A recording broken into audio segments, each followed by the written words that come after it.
Buenas tardes a todos. Nada, comenzamos una nueva edición de los webinars de los directos del RF. Somos Vicente Bello, equipo Paula Escarcena, que desde finales del año pasado pues, coordinamos el grupo, junto con un equipo de gente que estamos intentando hacer pues, proyectos para todos los juniors. Y nada, hoy es el primer directo. Vicente, si tú quieres presentar a los compañeros. Sí, hoy como ponentes tenemos por un lado a Francisco Casero. Hola Francisco, del Hospital General Balmis de Alicante, que nos hablará sobre la TACE, pues, comprensible para todos. Pues eso, porque el objetivo un poco de estas charlas no es para resis, fellows y tal, o sea que hoy tenemos pues dos sesiones de oncología intraarterial hecha fácil. Y por otro lado tenemos a Miguel Barrio de la CUN de Pamplona, que nos hablará sobre la TARE para que pues todos la entendamos un poquito. Así que nada, primero hablará Francisco, así que nada, te dejo paso todo tuyo, Francisco. Sí, solo recordaros que podéis dejar las preguntas aquí en el chat y después al final de las dos sesiones pues tenemos un rato para debatir, ¿vale? A ver. Hola, buenas tardes. Me llamo Francisco Casero y voy a hablar sobre la TACE. Vale, lo primero de todo es qué es la TACE, ¿no?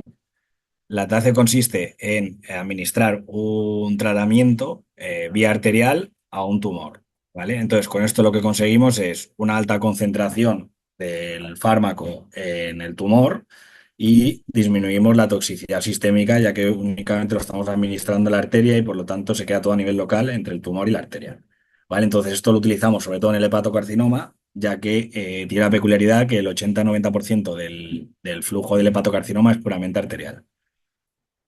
Antes que nada hay que saber qué pacientes son los candidatos a hacerles una TACE, o sea, hacerles una quimioembolización, ¿vale? Entonces esta es la última actualización que han hecho los compañeros del Clinic, ¿vale? El BCLC de 2026. Entonces, básicamente, los pacientes que nosotros le haríamos el tratamiento serían los pacientes que consideramos del grado intermedio B, ¿vale? Que son los pacientes con múltiples nódulos, ¿vale? Para más de 3 o con 3 nódulos que al menos uno de ellos sea mayor de 3 centímetros. ¿Vale? También se tienen en cuenta el child, o sea, bueno, una serie de escalas. Y luego los otros pacientes también que estarían indicados para hacerle una TACE serían los pacientes que habría que hacerles una ablación, una resección, un trasplante y no fueran candidatos, ¿vale? También se podría hacer TACE. Y luego los otros pacientes serían los candidatos a trasplante, que a veces los utilizamos cuando están en un rango un poquito por arriba por tamaño o por número de lesiones, pues intentas hacerle una TACE para ver si les bajas el grado y ya son candidatos para trasplante. Vale, entonces esto sería un poco los pacientes, a ver, candidatos a quimioembolización, ¿vale? Y también estos, que serían los que serían de cirugía, trasplante y ablación, cuando no es posible hacerles un tratamiento, ¿vale? Entonces, para que veamos, es un poco que es una población muy amplia y muy heterogénea, ¿vale? ¿Cuándo no haríamos quimioembolización? Pues en pacientes con una alta carga tumoral, o sea, que sean muy difusas, muy infiltrativa, con afectación bilobar y con un alto riesgo a que haya un deterioro de la función hepática. Tampoco haríamos una quimio a los pacientes que ya les hayas hecho 2 quimios y no hayan hecho una progresión adecuada, o a los pacientes en los que les hayas hecho una quimio y haya un empeoramiento clínico. ¿Vale? Todos los pacientes y todas las indicaciones han de pasar por el comité multidisciplinar. Es muy importante. En nuestro hospital está compuesto por tanto radiólogos, cirujanos, oncólogos, digestivos y radioterapia. ¿Vale? Entonces, todos los pacientes pasan por comités, se exponen los casos y ya nos llegan a nosotros. ¿Vale? Muy importante, antes de hacer el procedimiento, una coagulación y un hemograma. ¿Vale? Estos pacientes casi todos son cirróticos, entonces es muy típico que las plaquetas las tengan bajas. Entonces, antes de hacer el procedimiento necesitamos tener una coagulación y un hemograma actualizado. También es muy importante tener un ANTAC y una resonancia con 1 mes o 2 meses de antelación, es lo que recomiendan normalmente las guías. ¿Vale? El TAC nos sirve, es muy importante porque nos sirve para planificar. Nos sirve ver si hay variantes, nos sirve ver si hay un componente extrahepático, para ver si hay algún cambio de la situación, o sea, si antes había una lesión o ahora hay más, han aparecido o han crecido, es un poco para planificarnos. También tendríamos que considerar si vamos a necesitar de anestesia. Nosotros personalmente en nuestro día a día no tenemos anestesia, ¿vale? Es un procedimiento que no es muy doloroso, pero bueno, hay ciertas indicaciones, a lo mejor tumores muy grandes en cúpula o afectación de la arteria frénica, que a lo mejor habría que considerar usarlos con anestesia. Profilaxis antibiótica no utilizamos de manera rutinaria. En algunos casos ahí en la literatura describen utilizar antibióticos, sobre todo si pacientes con dilatación de la vía biliar o con anistomosis bilientérica. Y los esteroides tampoco, o sea, los corticoides tampoco los administramos.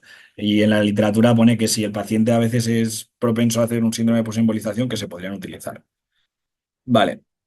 Una vez ya el paciente lo tenemos en la sala y estamos listos para hacer la quimioembolización, tendremos que decidir el acceso por el que vamos a entrar, si radial o femoral, ¿vale? Nosotros intentamos priorizar radial, puesto que le damos el alta antes. Si es un paciente que hacemos por femoral, pues se suelen ir de alta al día siguiente, y si los hacemos por radial, se suelen ir por la tarde. Entonces, intentamos priorizar. Lo único que tienes que tener en cuenta es que si utilizas el acceso radial, necesitarás unos catéteres y micros más largos. Los catéteres son en torno a de 125 y los micros tienen que ser de 150. Y también es importante poner el posición en una postura adecuada para que después, cuando tengas que hacer, si vas a hacer CBCT, que no te choque el arco con el paciente. Microcatéteres. La literatura recomienda de 2 frames para abajo. Esto un poco a gusto de cada uno, pero tienes que pensar que tienes que intentar ser lo más selectivo posible. ¿Vale? Y tienes que intentar alcanzar la zona más distal y más selectiva, porque cuanto más distal y más selectivo seas, más necrosis y más función hepática preservas. También tienes que tener en cuenta que cuanto más distal y más ambicioso quieres ser, más posibilidad tienes de espasmo y de disección. Entonces tú siempre tienes que estar valorando un poco el riesgo-beneficio. Entonces yo normalmente lo que recomiendo a los que están empezando es que en los casos más favorables y que ves que son más propensos, pues que intentas ser lo más ambicioso posible. Y en los casos pues un poco más difíciles, pues ya valoras. Luego, en cuanto a fármacos que puedes utilizar dentro del procedimiento, tenemos la nitroglicerina y la lidocaína. Yo la lidocaína casi nunca la utilizo. En la literatura comentan que puede disminuir el síndrome de posembolización, pero yo la verdad es que no la uso casi nunca. Y la nitroglicerina sí que la uso. Si tú vas a administrarla, antes de administrar la medicación, ves que el vaso tiene un espasmo, pues pon un poquito de nitro y es un poco de paciencia, dejas que se abra el vaso y después ya administras la medicación. ¿Vale? Entonces aquí tenemos varios casos sencillos, ¿no? A priori, pues aquí tienes un hepatocarcinoma en un segmento 6, pues esto sería un caso fácil y por el que habría que intentar ser lo más distal posible. ¿Vale? Igual que en este, ¿no? Que tenemos aquí una lesión, creo que en el segmento 3 o 2, y pues bueno, vemos aquí cómo viene esta aferencia, esta arteria aferente, y te intentas meter lo más selectivo posible. ¿Vale? Igual, otro caso, ¿no? Tenemos aquí varias lesiones, esta también del segmento, no sé si es un segmento 5, ¿vale? Y entonces intenta ser, pues cuando el caso es muy propenso, pues intenta ser lo más selectivo posible. ¿Vale? Cosas a utilizar durante el procedimiento, cosas a pensar. Es importante tener en mente siempre utilizar el CBCT, ¿vale? Te sirve mucho, te sirve para orientarte. Sobre todo también te sirve para los tumores que no estás detectando, para los tumores ocultos. Y a veces también lo puedes usar para valorar la respuesta al tratamiento y ver el área que has realizado. ¿Vale? Luego, importante también considerar los aportes extrahepáticos, sobre todo en pacientes que ya hayan tenido un hepatocarcinoma, ya estén tratados y estén en una región subcapsular. Si sospechas que hay un aporte extrahepático, tienes que ir primero a tratar este aporte. ¿Vale? Importante también, que esto siempre se nos olvida, es intentar realizar buenas arteriografías. Intentar hacer o sea, arteriografías de tronco celíaco y mesentérica proximal bien de contraste para poder valorar bien la anatomía, para poder valorar las variantes y para ver también detectar arterias no hepáticas, por ejemplo, detectar gástrica, o sea, gástrica derecha, gástricas accesorias, arteria la vesicular, la falciforme, para prevenir complicaciones. Entonces aquí, por ejemplo, de un caso que tenemos de una o sea, de un aporte extrahepático, tenemos este nódulo, ¿vale? Aquí, subcapsular, que en un arterio que le hicimos desde la femoral, ¿vale? Se ve, si os fijáis, desde la gastroepiploica, cómo hay una pequeñita aferencia aquí tumoral a esta lesión, ¿vale? Le hicimos varios tratamientos y nunca conseguíamos identificarla. Entonces, al final, revisando, vimos que podía venir de esta gastroepiploica. Y bueno, al final fuimos ya desde radial, fuimos dirigidos, la cateterizamos y la tratamos y el resultado fue satisfactorio. ¿Vale? Entonces, una vez que hemos llegado al sitio, ¿vale? Esto siempre es un poquito más el dilema de las quimios, es qué tipo de quimio utilizamos, ¿no? Tenemos tres métodos, o sea, tres tipos, por así decirlo. Tenemos embolizar simplemente, sin administrar quimio, y tenemos la quimioterapia convencional o la Deptace, que es la quimioterapia agregada a microesferas. ¿Vale? La convencional consiste en doxorubicina emulsionada con el lipiodol, entonces la administras a la tumoración, entonces al ser más líquida, en teoría penetra más en el tumor y llegas hasta el sistema venoso.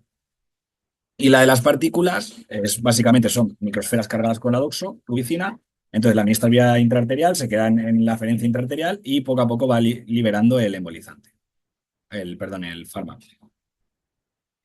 Entonces, un poco estudios lo que dicen básicamente es que es mejor administrar quimio que no administrar quimio, o sea, es decir, embolizar simple es peor, se reserva únicamente para los tumores muy grandes o pacientes con mucha afectación difusa. Lo que pasa es que en pacientes con mucha afectación casi que es mejor pasar a sistémico. Y entonces, entre el Deptace o sea, y la convencional, en teoría, la Deptace es un poquito mejor para los tumores pequeños, pero, o sea, perdón, la Deptace es un poquito mejor para los tumores pequeños, pero sí que es verdad que no hay muchas diferencias significativas. Y entonces, a modo de resumen, lo que recomiendan es que utilices un poquito el que tengas más disponible y el que, dependiendo un poquito de cada caso. Pero bueno, no hay grandes diferencias. Al final, nosotros personalmente usamos las microesferas cargadas. Entonces, ¿cómo las preparamos? Normalmente te las prepara farmacia, ¿vale? Y hay como unos 50-75 miligramos por vial. Nosotros las cargamos con microesferas de 100 micras. Cuanto más pequeño, pues pensamos que más distal llegas al vaso, más cerca del tumor y más necrosis. ¿Vale? Tienes que intentar evitar que se te obstruya el microcatéter y también este concepto es importante. Si tú cuando estás embolizando y tratando el tumor te aparecen lagos venosos, ¿vale? Y tienes que intentar tapar lo más completo y posible que pueda ser tumor. Si tienes que subir de partículas a 400, a 600 o a 1000, bueno, 1200, lo que necesites. E incluso si no se tapa, pues usar cianocrilatos. Y aquí tenemos, por ejemplo, otro caso de un hepatocarcinoma del segmento 4, que aquí lo tenemos bastante selectivo, y durante la embolización pues, se produce un pequeño lago venoso. Entonces, al final, pues hicimos una oclusión muy completa y aquí tenemos el control con el TAC. O sea que cuando veas lago venoso también intenta ocluir lo máximo posible. Entonces, también otro concepto, ¿cuándo terminamos? No hemos administrado la medicación y ¿cuándo decidimos terminar? Pues hay varios conceptos. Tenemos la oclusión completa, una oclusión cercana, que sería, o sea, bueno, la oclusión completa sería totalmente parado el flujo, la cerca de la oclusión sería pues que el contraste se lava en 2,5 latidos y el contraste y el éstasis, que sería como, ay, perdón, que sería el flujo está presente, pero la captación tumoral desaparece. Entonces, yo lo que recomiendo, lo que recomiendan las guías es un poco que en los casos muy, muy favorables y que estás muy, muy selectivo, intenta conseguir una oclusión completa, pero que por lo general, en el resto de casos, intenta pues hacer una oclusión más cerca del éstasis o del éstasis, es decir, que al final desaparezca la captación tumoral, pero algo de flujo pues, se preserve. Entonces, nada, como concepto, cuanto más oclusión completa hagas, pues más complicaciones vas a tener. Y entonces, si vas a cubrir grandes volúmenes, pues sé cuidadoso. Y si tienes que estar, o sea, y si tienes que parar y hacerla en varias sesiones, ¿por qué te animes a hacerlo? Entonces, pues mira, aquí tenemos, por ejemplo, un hepatocarcinoma del segmento 6-7 enorme, ¿vale? Y aquí tenemos la arteriografía y podemos ver que prácticamente aquí tenemos la lesión al 100% desde esta arteria. ¿Vale? Entonces, esto es lo que yo te recomendaría. En estos casos, pues que son tan favorables, pues a muerte. E intenta tapar lo máximo que puedas la tumoración. Entonces, mira cómo queda aquí la arteria totalmente tapada y el control, pues mira, consigues una necrosis prácticamente completa. ¿Vale? Entonces, luego, una vez terminado, pues qué complicaciones podemos tener. La más habitual es el síndrome de posembolización, que lo presentan hasta un 36-41% de los pacientes. Básicamente, pues es dolor abdominal, náuseas, vómitos, fiebre y a veces elevan los enzimas hepáticos. Los síntomas normalmente desaparecen en menos de 3 días y los enzimas hepáticos se suelen normalizar en 10-14 días. El manejo es totalmente sintomático y es un poco además. Y luego, pues infecciones y hay todo tipo de complicaciones, pero la más habitual es el síndrome de Post-Invas. Y nada, pues normalmente nosotros lo que hacemos es un TAC o resonancia de control en un mes y pues ya volvemos a evaluar si ha habido respuesta o no. Si no hay respuesta, pues ¿qué hacemos? Otra TACE, cuántas llevamos y bueno, esto ya entraría otra vez en el circuito del comité. Y nada, pues esto, conclusión, que hay que hacer una buena selección de los pacientes y hay que utilizar el comité, o sea que todos los pacientes tienen que pasar por el comité. Es muy importante una buena planificación en TAC y en RESO para saber un poco qué es lo que te vas a encontrar el día de la arteriografía. Intenta utilizar todas las herramientas posibles que tengas a mano, o sea, si tienes que utilizar fármacos, nitroglicerina, el CBCT y todo para intentar ser lo más selectivo posible. Y también importante realizar siempre muy buenas arteriografías para evitar contratiempos y también para dejar buenos estudios de cara al futuro, pues si tienes que volver a hacer otra vez una quimioembolización. Y pues sentido común, que los casos más favorables, pues paciencia e intenta ser lo más selectivo y los menos favorables, pues más paciencia e intenta valorar siempre el riesgo-beneficio. Y ya estamos.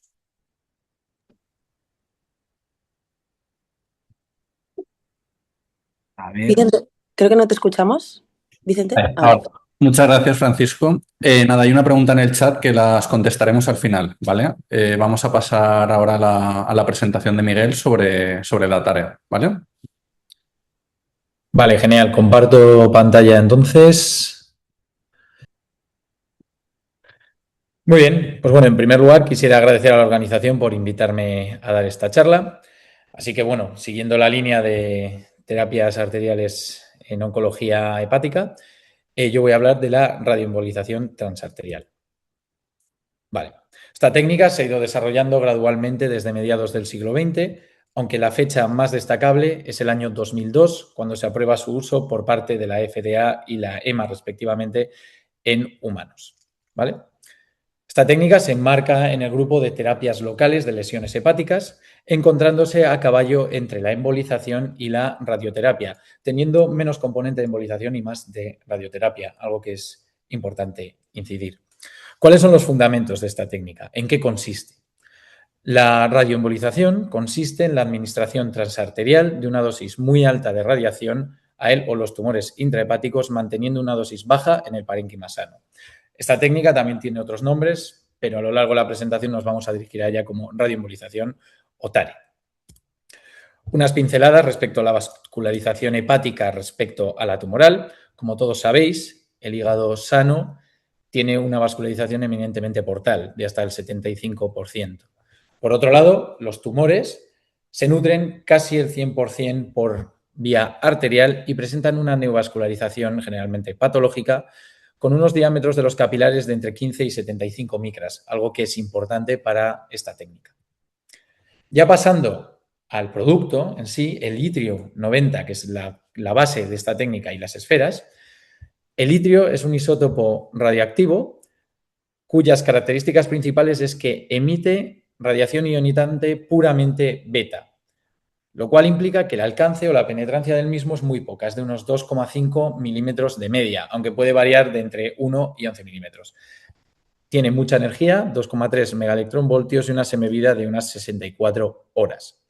Sin embargo, este radioisótopo no se administra de forma aislada, sino combinado con unas microesferas que tienen un tamaño de entre 20 y 60 micras, ¿vale? Esto encaja con ese tamaño de los capilares patológicos tumorales, donde se quedan atrapadas y desde donde administran la radiación ionizante. Vale, ¿cuál es el efecto antitumoral del itrio? Principalmente el efecto antiproliferativo por daño del ADN y muerte celular que se produce en toda radiación ionizante agresiva. Además, hay otro efecto que se ha ido describiendo, que es la endotelitis vascular por esta misma radiación, que genera una necrosis isquémica muy selectiva, principalmente en torno y en el lecho tumoral. Otro efecto muy interesante, sobre el cual se están haciendo estudios en los últimos años, son los efectos inmunomoduladores que tiene esta técnica, ya que se ha descubierto que favorece la producción de citoquinas inflamatorias y la presentación de antígenos tumorales, lo cual podría ser muy útil si se combinara con inmunoterapia. ¿Qué sistemas tenemos para administrar esta técnica? Principalmente en el mercado tenemos dos: la Sterasphere de Boston Scientific y la Siresphere de Sirtex, con unas diferencias claves. en las cuales me voy a parar un poquito. Las Therasphere de Boston están hechas de vidrio y tienen al radioisótopo en su interior, mientras que las de Sirtex están hechas de resina y tienen el radioisótopo pegada a su superficie, ¿vale? En lo que respecta al tamaño, más o menos similar, aunque las de Sirtex son un pelín más grandes. La densidad. Las de Boston son el doble de densas que las de Sirtex, que presenta una densidad de 1,6 gramos por centímetro cúbico. Algo importante porque es la misma densidad que tienen los glóbulos rojos, lo cual favorece la frotabilidad de las mismas al administrarse en el torrente sanguíneo, ¿vale? Respecto al sistema de administración, en Boston es un vial cerrado, es decir, no podemos modificarlo una vez se ha pedido. Por otro lado, Sirtex es un vial flexible. Independientemente de la actividad que hayamos pedido, podemos jugar con ella después si nos sale algún imprevisto, ¿vale? La actividad máxima por esfera, también importante y lo iremos viendo a lo largo de la presentación. En Boston es muy alta, 2.500 becquerelios por esfera, mientras que en Sirtex es mucho más baja, con un máximo de 300 becquerelios. Además, otra diferencia clave es que Boston se administra a ciegas, no se puede dar mezclado con contraste, mientras que las esferas de Sirtex sí se pueden administrar mezcladas con contraste. Una vez dicho esto, me gustaría hablar un poquito de la selección de los pacientes, ¿vale? ¿Qué pacientes cumplen criterios para ser tratados con esta técnica? Sencillo. La función hepática deben mostrar un child book de entre A y B7 con unos valores de bilirrubina máximos de 2 a 3 según series y una albúmina mínimo de más de 3. La situación basal del paciente debe ser un ECOG de 0 a 2 y una esperanza de vida de mínimo 12 meses. Y obviamente el tumor debe ser hepática dominante hepático. Contraindicaciones absolutas para que se quede a los que no están acostumbrados a este procedimiento. Un Child-Pugh C, una bilirrubina de más de 3, que ya hemos nombrado, un SUNT pulmonar de más de 30 Grays, ¿vale? Este valor es muy importante, y una captación de radioisótopos extrahepática no corregible. Esto lo iremos viendo en las siguientes secciones. Entonces, ¿qué papel tiene esta técnica y qué estrategias podemos aplicar? Para ello, debemos centrarnos en el enfoque del procedimiento, que puede ser desde ablativo hasta paliativo.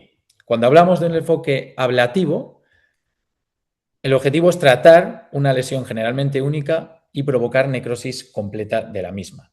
Luego tenemos dos situaciones intermedias, que es el bridging a trasplante, es decir, mantener al paciente en los criterios de Milán sin que haya una progresión tumoral, o el downstaging o conversión, que consiste en que un paciente que no tiene indicaciones para un trasplante o para una cirugía pueda volver hacia atrás, es decir, bajar al punto en el que se le pueda hacer un trasplante o una cirugía. Y luego ya tendríamos el enfoque paliativo o de rescate, en el cual el objetivo es aumentar el tiempo libre de progresión o incluso plantear la técnica de vacaciones de quimioterapia.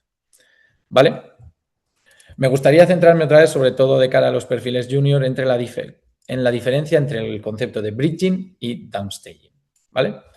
El concepto de bridging consiste en mantener a un paciente dentro de los criterios de trasplante mientras espera a dicho trasplante. ¿Vale? Este paciente ya cumple los criterios de trasplante, está en lista de espera, pero por razones X tiene un tiempo de espera prolongado de más de 6 meses. Por lo cual, la finalidad de la TARE en este caso es prevenir la progresión tumoral. Por otro lado, en el downstaging, el objetivo es reducir la carga tumoral para que el paciente cumpla criterios de trasplante. A diferencia del bridging, el paciente no cumple criterios, está fuera de los límites, pero sería un candidato potencial si respondiera. Aquí la finalidad de la TARE es reducir el tamaño o número de tumores. ¿Vale? Este concepto también se puede usar para saltar de potencialmente resecable a resecable en los pacientes. Una vez dicho esto, me gustaría explicar las 3 técnicas principales de las que disponemos actualmente. La primera, la segmentectomía rádica. Como podéis ver aquí, la administración de la radioembolización va a centrarse en un segmento en el cual se encuentra una lesión. Aquí el objetivo es curativo y el objetivo es ablacionar una lesión. Es análogo a una ablación percutánea o a una resección. La administración de la dosis se va a hacer desde una rama segmentaria. En cambio, si saltamos a la lobectomía rádica, aquí el objetivo es completamente distinto. Aquí el objetivo es hacer un control tumoral, pero no si es posible relativo sí, pero en principio no es necesario, y favorecer un aumento del remanente hepático sano para el futuro, de tal forma que se puede hacer un bridging o un downstaging. En este caso sería una técnica alternativa a la embolización portal o a la cirugía. ¿Vale? ¿Qué ventajas tiene este caso? Hay un control tumoral porque estamos dando actividad tumoricida y a la vez podemos facilitar la hipertrofia del componente hepático sano. Otra ventaja, que es el test of time, es que nos permite identificar la biología agresiva en determinados tumores antes de la cirugía, porque la hipertrofia post-radioembolización es más lenta que la de post-embolización portal, además de que no tocamos la porta. ¿Vale? En este caso, el punto de administración sería desde una arteria lobar. Y luego podríamos practicar una combinación de ambas técnicas, hacer un enfoque híbrido en el que hacemos un intento ablativo y además una lobectomía rádica. ¿Vale? ¿Cuáles son las indicaciones actuales de esta técnica?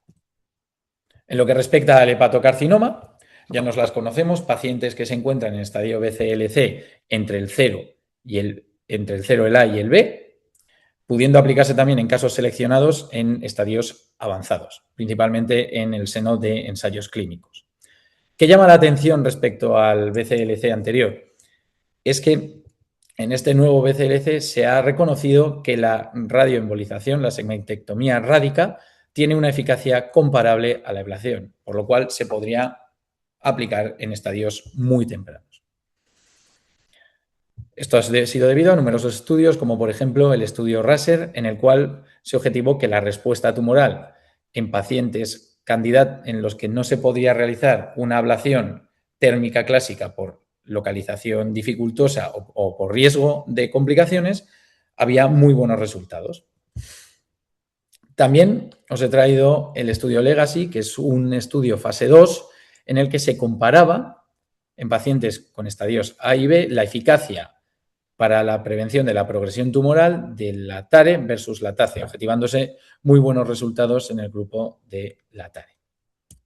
Saltando a otras indicaciones serían las metástasis hepáticas, donde más se utiliza actualmente es en el cáncer colorectal, pero principalmente en pacientes en los que ha habido progresión y falta de respuesta a primera línea, pudiéndose aplicarse en combinación en la segunda y la tercera línea, ya que se ha visto en varios estudios que hay unos mejores resultados si se combina con quimioterapia. ¿Vale? También podríamos usarlo en tumores neuroendocrinos, donde se ven también buena respuesta, tanto radiológica como clínica, y en metástasis de mama, melanoma y tiroides. La última indicación, el colangiocarcinoma. Muy clara. Pacientes con un colangiocarcinoma irresecable, con afectación eminentemente intrahepática y en combinación con quimioterapia sistémica. ¿Cuál es el objetivo? Llegar a un rescate quirúrgico. Vale, una vez presentada la técnica y sus indicaciones, os voy a explicar paso a paso cómo haríamos un procedimiento en mi centro. 5 fases. La primera fase sería la selección del caso. Al igual que en la TACE, todos los pacientes deben pasar por un comité multidisciplinar en el cual se va a decidir si es un candidato ideal para la TARE, así como el objetivo. Seguidamente se haría una preevaluación antes de la TARE, en la cual se debe realizar un TAC o una resonancia los 30 días antes de la primera intervención, un estudio de función hepática, así como de estadio funcional. Y obviamente el consentimiento informado de rigor. La siguiente fase sería la planificación, que es la primera parte que se hace en sala. En este caso realizaríamos una arteriografía con acceso tanto femoral como radial. Nosotros usamos generalmente femoral, casi más por manía de mi jefe que por otras razones.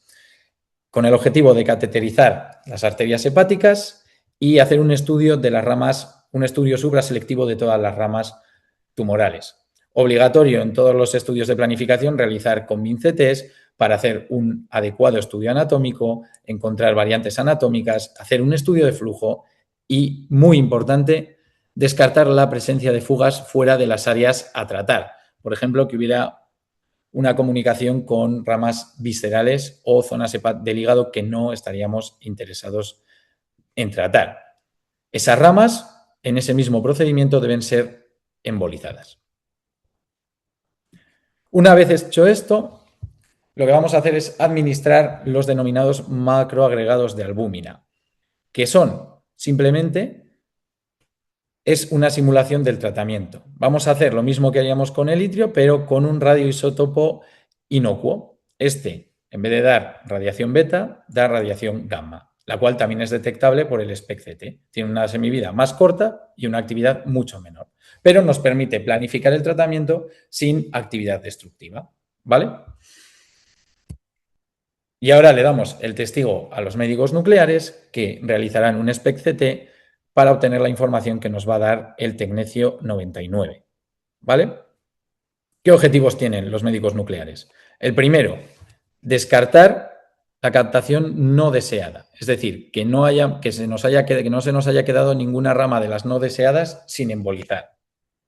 El segundo objetivo, cuantificar el shunt hepatopulmonar, que debe ser menor del 10% y es aceptable hasta menos del 20%. Importante, lo que realmente nos delimita es la dosis en Grays, ¿vale? 30 Grays, eso es el límite obligatorio, ¿vale? Esa es la contraindicación absoluta. Y tercero, evaluar la distribución de estos conglomerados de albúmina con tecnecio en el tumor y en el hígado sano para realizar la dosimetría personalizada. ¿Y en qué consiste la dosimetría personalizada? Básicamente, los médicos nucleares se reúnen en torno al ordenador y con una serie de softwares calculan el volumen, marcan el volumen a tratar, el volumen tumoral a tratar, que puede ser unificado como uno o como varios, y el volumen hepático que también va a ser expuesto a radiación, ¿vale? Esto era de una forma más tradicional, se hacía con ROIs como los que veis aquí. Sin embargo, actualmente se aplica un modelo de voxels en el que se calcula cuánta dosis va a llegar a cada voxel. ¿De acuerdo? ¿Cuál es el objetivo de esto? Resumiendo y simplificando, es calcular una actividad medida en gigabecquerelios, administrar necesaria para alcanzar una dosis absorbida concreta en cada compartimento o voxel de interés y ajustar esto a los objetivos clínicos. ¿Vale? A ver si lo explico con esta diapositiva de una forma más sencilla. Al paciente en la planificación le hemos administrado tecnecio 99, que nos va a permitir hacer este estudio, ¿vale? Nosotros queremos que al tumor llegue una dosis de mínimo 120 Grays, al hígado sano una dosis máxima de 40 Grays, al pulmón una dosis máxima de 30 a 20 Grays y al hígado, si está afectado, una dosis máxima de 50 Grays. Aplicando una serie de fórmulas, con ello vamos a calcular una actividad a prescribir. Esta actividad a prescribir, una vez validada, se pedirá a la casa comercial, que en nuestro caso, será Sirtex, ¿vale? Ahí nos llegará un vial con X actividad para administrar al paciente. Esta actividad se va a distribuir por las áreas de interés y esta distribución va a depender de numerosos factores, entre los que se incluye el volumen hepático y tumoral, la anatomía arterial, la vascularización, el tipo de catéter, las partículas que hemos pedido, así como el número y carga, y los fármacos a los que está expuesto el paciente. ¿Vale? Una vez juntada la actividad prescrita y la distribución, vamos a obtener una dosis absorbida en el tejido objetivo, ¿vale? Que es lo que mediremos en el PET post-tratamiento que veréis luego en el caso clínico. En esta gráfica podéis ver cómo podemos jugar con las distintas características de las radiosferas, ¿vale? Podemos pedir mucha actividad por esfera, como os he dicho en las diapositivas del principio, o poca actividad. Y también podemos pedir muchas esferas, un número bajo de esferas o un número alto de esferas y combinar todos estos factores. ¿En qué se resume esto? Para simplificar más todavía. Cuando administramos pocas esferas pero muy cargadas, la distribución va a ser heterogénea pero más concentrada. En cambio, si administramos muchas esferas pero menos cargadas, la administración va a ser más homogénea, como podéis ver aquí. ¿Vale? Una vez hecho la parte más engorrosa, que es la de medicina nuclear, iríamos a lo del tratamiento, que básicamente es hacer lo mismo que en la planificación. Una arteriografía confirmando que la anatomía es igual, posicionar el microcatéter en el mismo punto donde hicimos la planificación y administrar la actividad de itrio que se ha simulado con el tecnecio. En nuestro caso, utilizaríamos el sistema de administración Sirtex, que nos cuesta administrar entre unos 10 y 30 minutos, que hacemos bajo control fluoroscópico continuo, siempre vigilando que no haya reflujo. Ventajas, que podemos reposicionar el catéter si tenemos complicaciones. Vale. Aquí tenéis unas imágenes de la máquina antigua de Sirtex, una ampliación de cómo se verían las microesferas y la nueva máquina de Sirtex. ¿Vale? Ya hemos hecho el tratamiento, así que, ¿cómo se lleva el procedimiento inmediato? Se debe hacer una observación estándar en 4 o 6 horas, vigilando constantes, puntos de acceso y síntomas. Como en todo tipo de procedimiento, control de analgesia y antieméticos si es necesario, ya que suele tolerarse mal este procedimiento en ese aspecto. Y en general mantenemos a los pacientes ingresados unas 24 horas. ¿Qué efectos secundarios serían los esperados? Astenia leve, febrícula, náuseas y un dolor abdominal sordo. Esto es esperado, ¿vale? No es una complicación. ¿Qué serían complicaciones? El encontrarnos con la evolución, con el paso del tiempo, úlceras duodenales o gástricas, colecistitis, lo cual implicaría que la actividad ha ido a donde no debería haber ido, una insuficiencia hepática radioinducida, que suele aparecer a las 4 o 8 semanas, o la neumonitis rádica. Todas estas complicaciones se pueden evitar si se hace una adecuada planificación.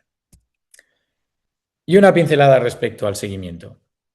Solo quiero que os quedéis con lo siguiente. La primera evaluación de respuesta radiológica no debe hacerse antes de las 6 a 12 semanas. ¿Por qué?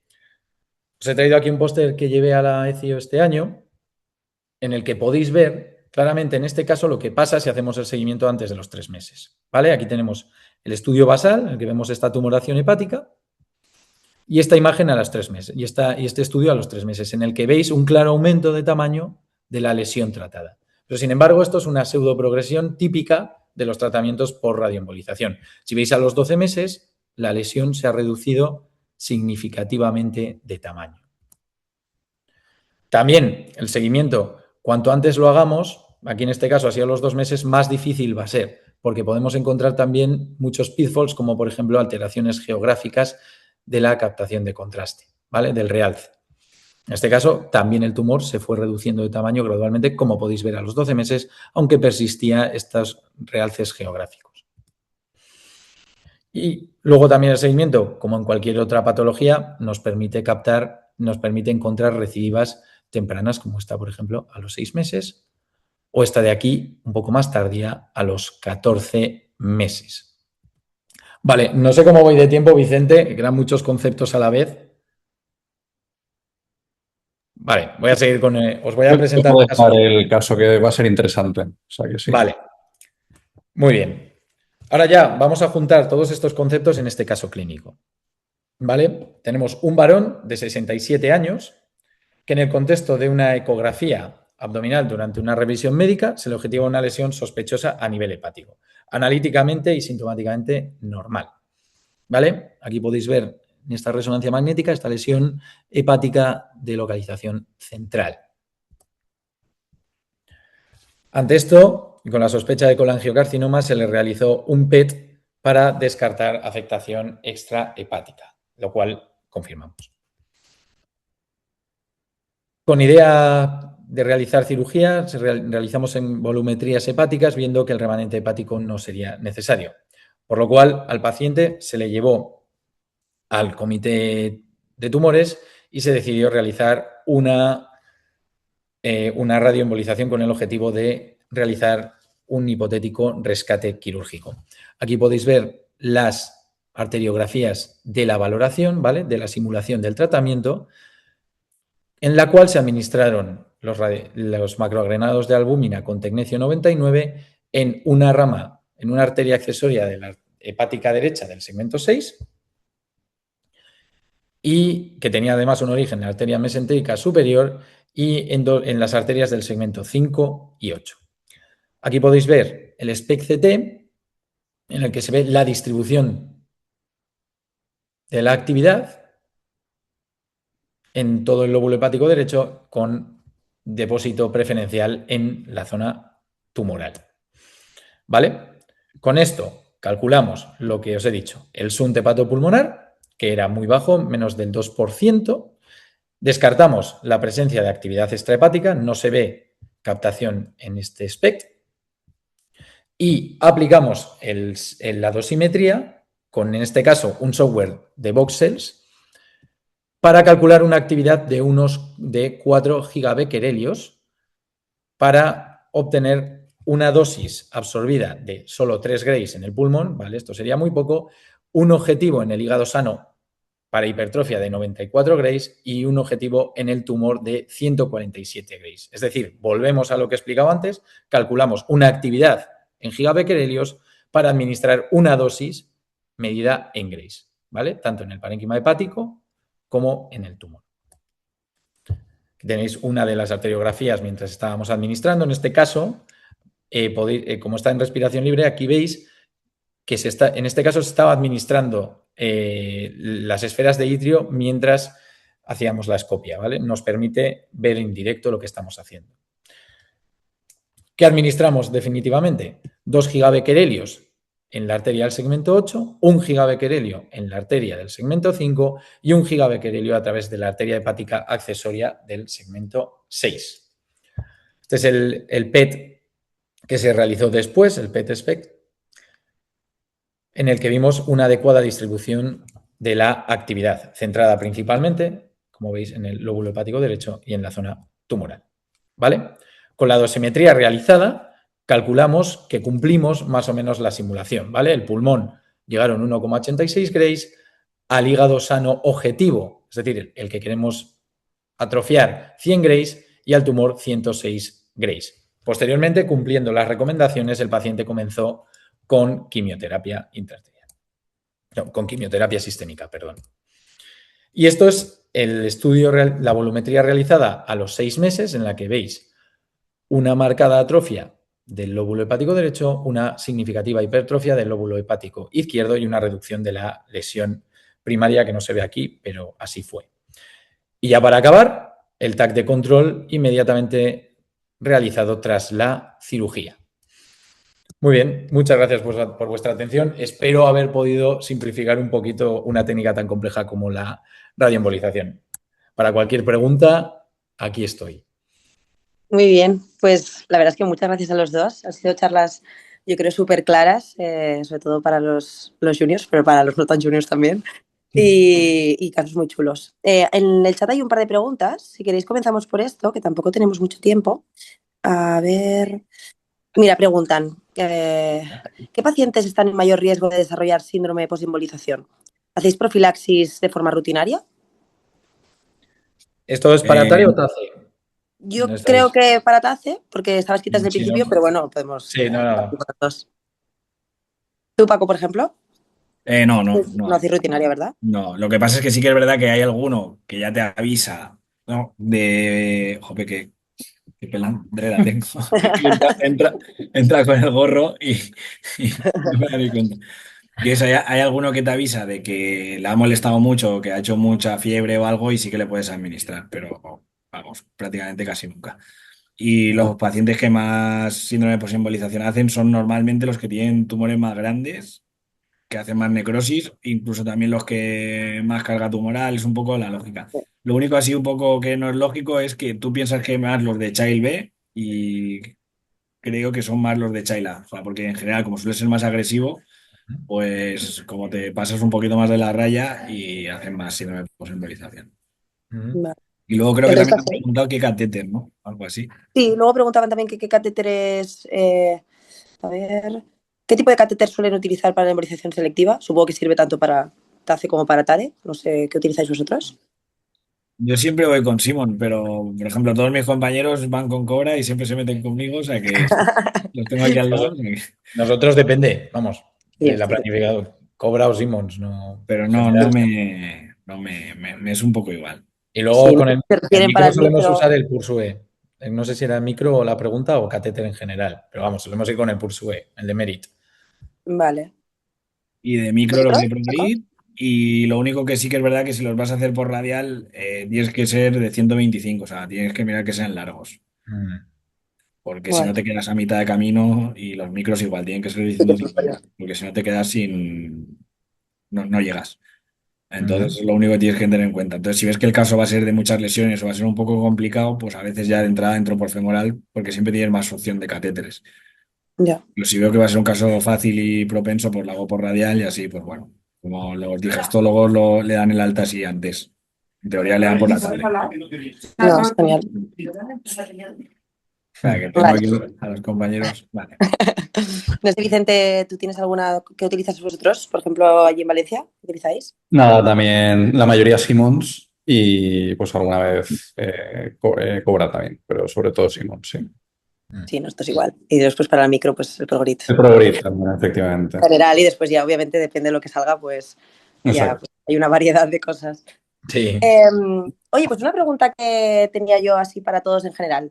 Eh, Ahora últimamente hablando con diferentes personas, veo como que mucha gente está haciendo TARE cada vez más.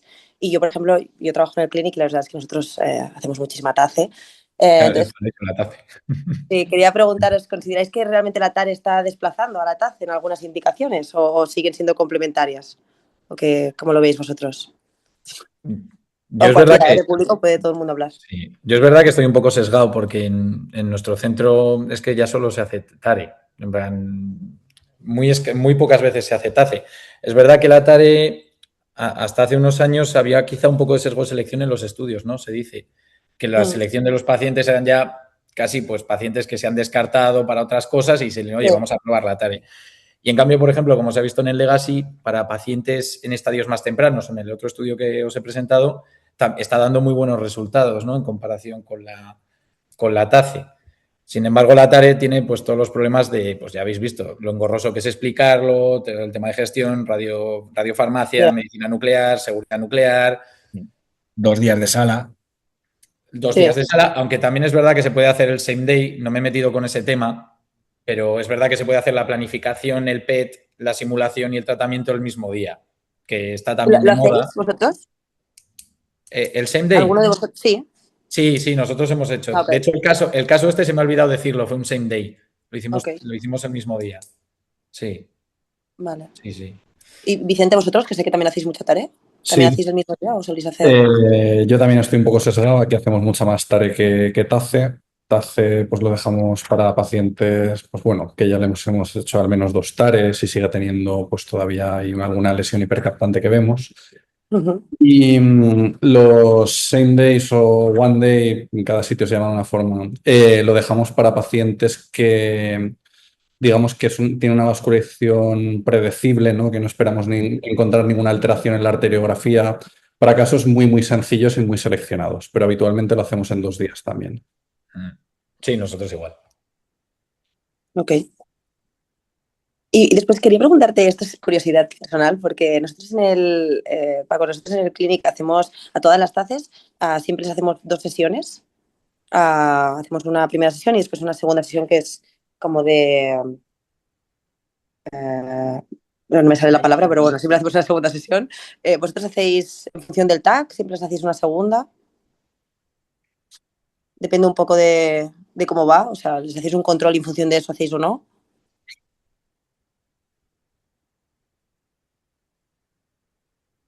¿Me habéis escuchado o no?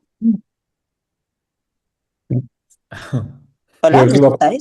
¿no? Para Francisco. A Sí. mí se me ha caído.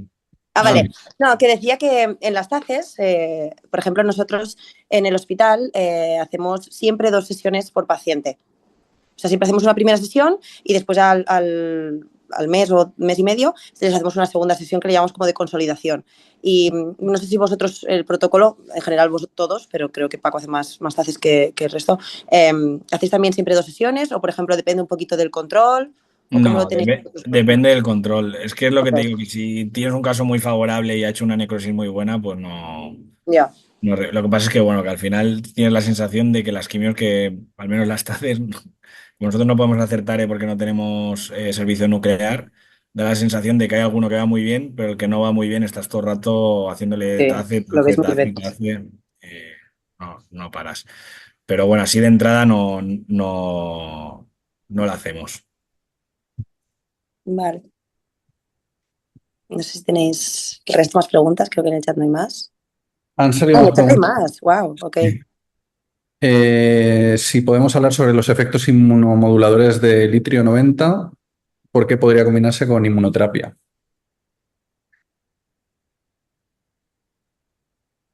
Vale. Bueno, eso actualmente está un poquito en calzoncillos, ¿no? Se están desarrollando en varios estudios, pero tampoco domino exactamente el tema, la verdad.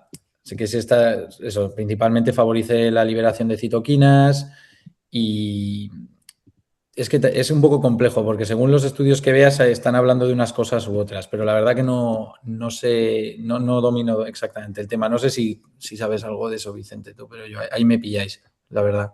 No, o sea, estoy de acuerdo contigo que está algo que se está estudiando ahora, un poco ver esos efectos. Mm. Luego también nos preguntan cuándo sospechar una complicación más grave que un síndrome de posembolización. Yo creo que ¿En está qué la... contexto?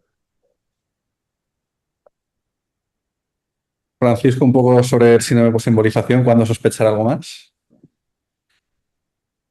A ver, ¿me oís? Sí, Ah, vale.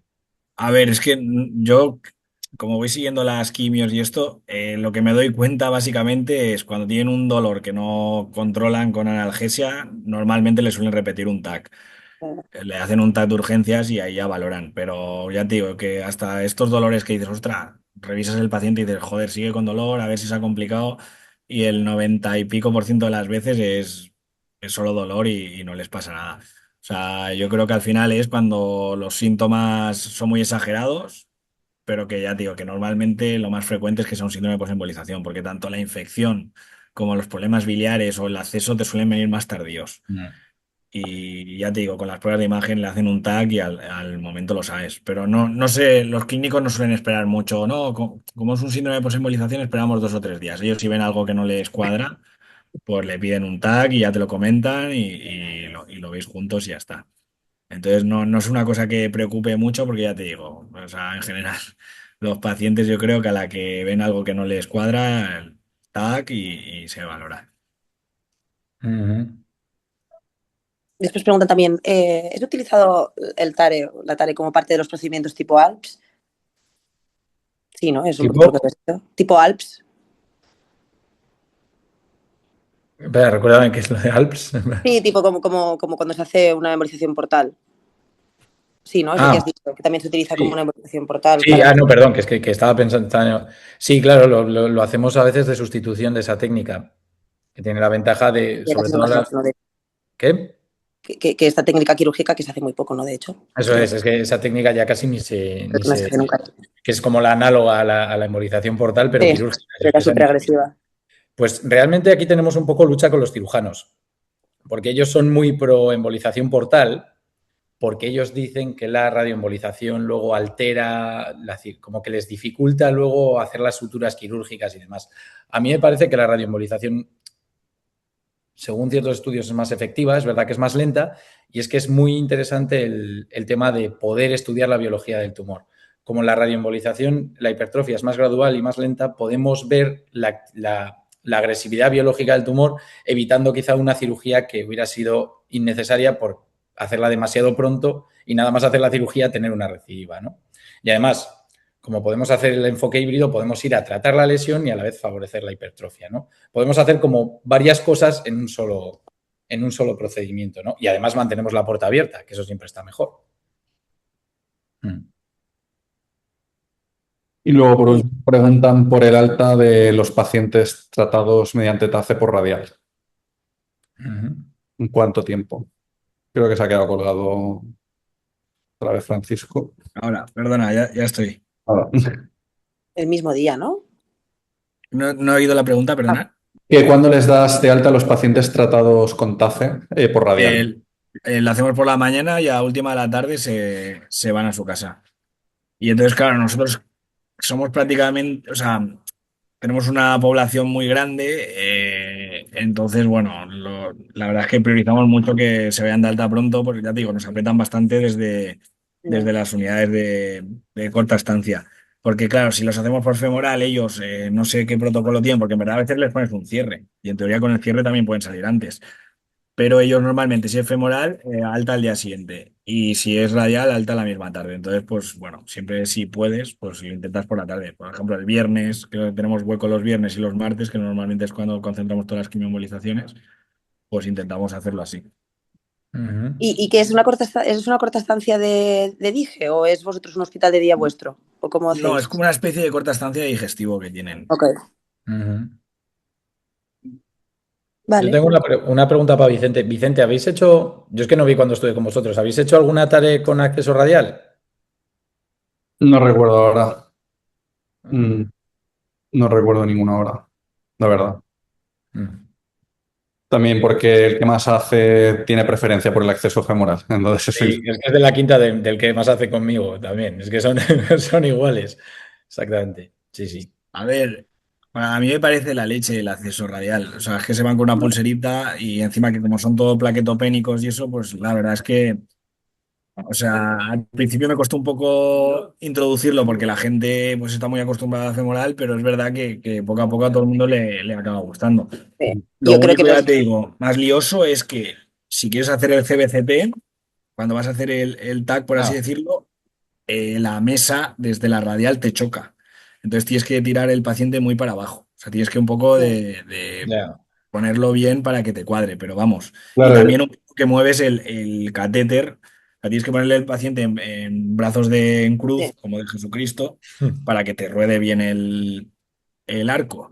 Entonces, bueno, a veces eso, pues tienes que tener un poco cuidado con el campo estéril y tal. Y, pues eso, tienes que ir con un poco más de cuidado. Pero que sí que es verdad que, vamos, a mí me claro, yo encanta. cuando has comentado eso del CBCT no acababa de imaginarme la posición del acceso radial y el CBCT para que nos tocara con los brazos, sí. hombre, pero yo creo que es una pasada, Sí, ¿no? Yo creo ya te digo, que lo podamos pones al hacer un revés tratamiento y y mandar al los pies paciente para a abajo. casa. Sí. Una pregunta, ¿usáis algún introductor especial para el acceso radial? O sea, por ejemplo, algunos neurointervencionistas usan Tenemos unos de zinc. largos que son como más cómodos. No sé qué. Mira, espérate, os lo puedo Ah, enseñar porque sí, tengo si aquí lo la tienes a enfermería. mano, genial. Venga, Vale, vale. nosotros utilizamos aquellos teterumo que están hechos para radial que van súper bien. Sí, los pequeñitos, ¿no? Sí. Paula, Es que, por ejemplo, el neuro nuestro usa uno largo que dice que le gusta más porque le da un poquito más de, como protege un poquito más la radial, le da más soporte, como que le... Ok. Mm. Paula, ¿Qué decías, ¿vosotros Vicente? tenéis acceso radial para las TACES o Mira, femoral? en general femoral, pero es verdad que bueno, depende. Hay gente, compañeros que han venido con muchas ganas de radial y hacen más radial. Ah, mira, mira, que tenemos el introductor aquí, a ver. A ver, A ver, son a ver, este por ejemplo es de 5 el perfil interno supuestamente, y Ah, sí. esto que ves, gris y rosa es Sí. un perfil externo de 4. Sí, Vale. son los de terumo, ¿verdad? Estos que son de Sí, 4 en son los de 5, 5 en Terumo. 6. Sí, Si queréis os decimos la referencia. Y luego la verdad es que estos son muy buenos. por Ajá. ejemplo, este por lo mismo, este de perfil interno es un 6, pero de perfil externo es un 5. Verde, verde gris, pues eso, así. Ajá. Sí, estos van súper Vale. bien. Y además Vale, deslizan hasta súper luego. bien. eso. Ella era Gracias. de las que al principio me decía radial no, y luego pues Totalmente, ahora estoy encantada. La Bueno, conversión. pues nada, yo creo que va siendo hora de cerrar. Muchísimas gracias a todos, a los ponentes por las charlas, a los asistentes porque hemos sido un montón. Y nada, nos vemos el último miércoles de marzo con una charla de neuromedicinismo, que ya daremos más, Más ya de- diremos de qué va, pero bueno, queda ahí. Muy bien. Adiós, bien. buenas Vale, tardes, chao, adeu. chao. Adiós. Buena tarde.